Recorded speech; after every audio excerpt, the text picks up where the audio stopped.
dabi ya Kariakoo ambayo imehamia visiwani Zanzibar kwenye dimba la New Amani Complex.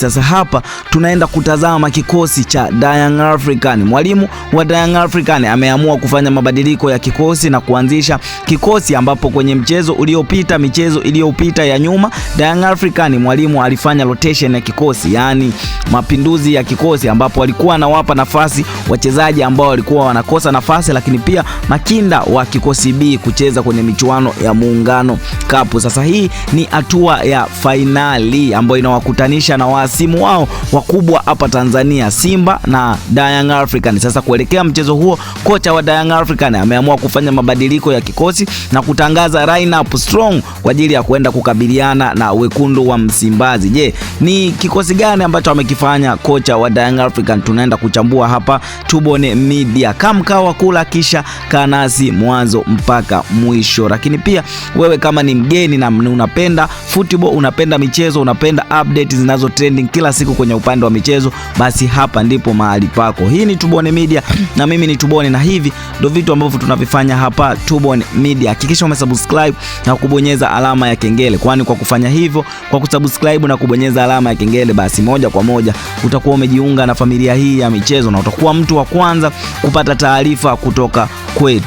Sasa leo tunaenda visiwani Zanzibar kwenye dimba la New Amani Complex ambapo linawakutanisha watani hawa na waasimu wa soka hapa barani Afrika. Simba Sport Club na Young African wanakutana visiwani Zanzibar, na tukumbuke kwamba mchezo uliopita wa NBC Premier League ambao uliwakutanisha vigogo hawa na nguli wa soka hapa barani Afrika, Simba na Young African, ulipigwa pale Benjamin William Mkapa, ambapo mechi hii iliisha kwa sare ya bila kufungana, yani sare ya 0-0. Lakini Young African amekuwa na mwendelezo mzuri anapokutana na klabu ya Simba, yani head to head amemfunga mara 6 mfululizo. Hivyo basi Young African anaingia kifua mbele kama bingwa kwenye hizi dabi. Sasa kuelekea mchezo huo, kocha ameamua kufanya roho mbaya kwa ajili ya kuhakikisha Simba Sport Club wanaendelea kuwa wateja wa Young African. Leo hiyo inadhihirisha kwenye kikosi ambacho amekifanya na mabadiliko haya kuonekana kwamba anaitaka dabi, na ikumbuke kwamba mshindi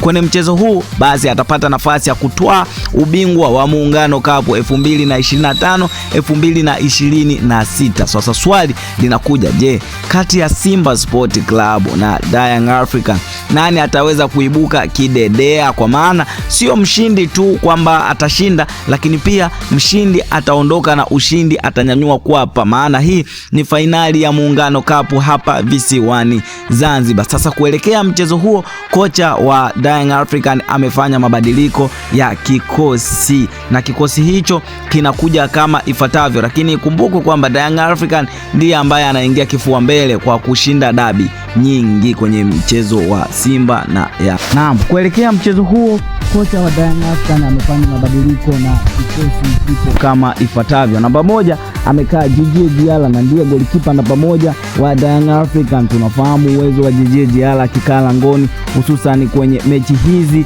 kubwa za Simba na Young African. Djigui Diarra mpaka saizi ana uwezo na ana uzoefu wa dabi ya Kariakoo, kwa maana amecheza mara nyingi na amecheza dabi nyingi, hivyo basi amepata nafasi ya kuanza kama golikipa namba 1. Namba 2 ni Israel Patrick Mwenda, kijana mdogo huyu ambaye amekuwa na uzoefu mkubwa sana anapokutana na dabi hizi ya Kariakoo, kwa maana ikumbukwe Israel Patrick Mwenda alikuwa ni miongoni mwa wachezaji wa Simba Sport Club, lakini aliondoka klabuni hapo na kuelekea Young African. Hivyo basi amepata nafasi ya kuanza kama namba 2 na ana uzoefu mkubwa sana kwenye dabi hizi za Kariakoo. Lakini namba 3 ni Mohamed Hussein, huyu ndiye mkongwe kwenye kikosi cha Young African, lakini pia ikumbuke kwamba Mohamed Hussein amecheza dabi nyingi sana za Kariakoo ambapo alikuwa kwenye klabu ya wekundu wa Msimbazi. Mohamed Hussein alikuwa ni miongoni mwa wachezaji wa Simba Sport Club, lakini aliondoka klabuni hapo na kujiunga na miamba hii ya Jangwani Young African. Sasa leo anakutana na waajili wake wa zamani Simba Sport Club. Aisee,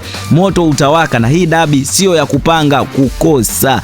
Lakini namba 4 ni Asinki na namba 5 ni Ibla Baka. Asinki ambaye ni ingizo jipya la Young African kutokana na majeruhi ya Dickson Job ambaye amemweka nje. Hivyo basi Asinki amepata nafasi ya kuanza, anatengeneza pacha pale katikati na Ibla Koplo Baka. Tunafahamu uwezo wa Baka, amecheza dabi nyingi sana, lakini pia ni mchezaji ambaye amekuwa akiwasaidia sana Young African kwenye upande wa kuzuia mashambulizi pale katikati. Na namba 6 ni Damaro. Tunafahamu uwezo wa Damaro na ni mkata umeme huyu. Lakini namba 7 ni Alan Okero. Namba 7 ameanza Alan Okero, na namba 8 ni Mudathiri Yaya Bas. Namba 9 ni Prince Mpumelelo Dube. Tunafahamu uwezo wa Prince Mpumelelo Dube, lakini pia tunafahamu kwamba amekuwa na performance nzuri sana ya kuweka mpira wavuni. Hivyo basi Prince Mpumelelo Dube ameanza kama namba 9, lakini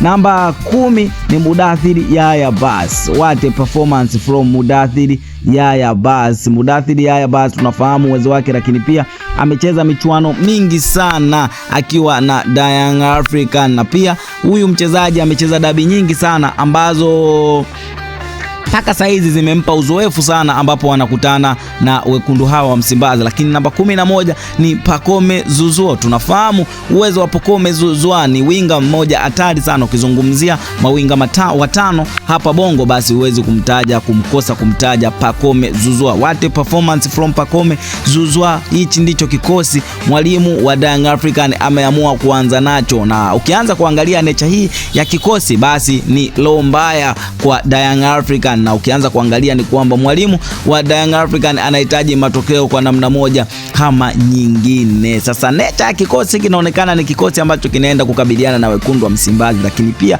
wekundu wa Msimbazi nao wamejipanga vile vile, na mchezo ambao utachezwa kwenye dimba la New Amani Complex, mshindi atakayepatikana basi moja kwa moja atatoa ubingwa wa Muungano Cup. Hii ni dabi ya Kariakoo, lakini pia ni finali ya Muungano Cup. Je, Simba Sport Club na Young African nani ataweza kubeba ubingwa huu? Tukutane kwenye comment, lakini pia wewe unayetuangalia, wewe unayetusikiliza, hujatuambia wewe unatupata ukiwa mkoa gani? Tujuane hapa kwenye comment. Na hii ni Tubone Media na mimi ni Tubone, na hivi ndio vitu ambavyo tunavifanya hapa Tubone Media. Hadi wakati mwingine, see you next time. Bye bye.